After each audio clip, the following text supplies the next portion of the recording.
втора обука овој изборен циклус. Имаше и веднаш по распишувањето на изборите во август месец со радиодифузерите обука и подсетување на обврските што ги имаат за време на предпочетокот на кампањата.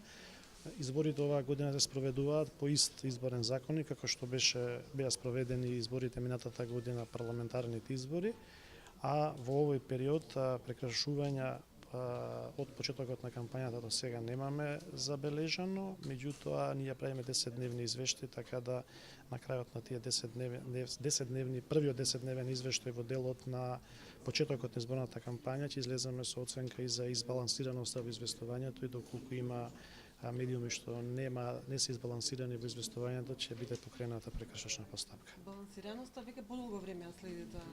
Да, ја следиме ние подолго време, меѓутоа до почетокот на кампањата не постојат правила и не постои законска можност за изрекување на мерки. А овие 20 дена од кога почна кампањата, доколку имаме неизбалансирано известување, ќе бидат покренати прекршачни постапки.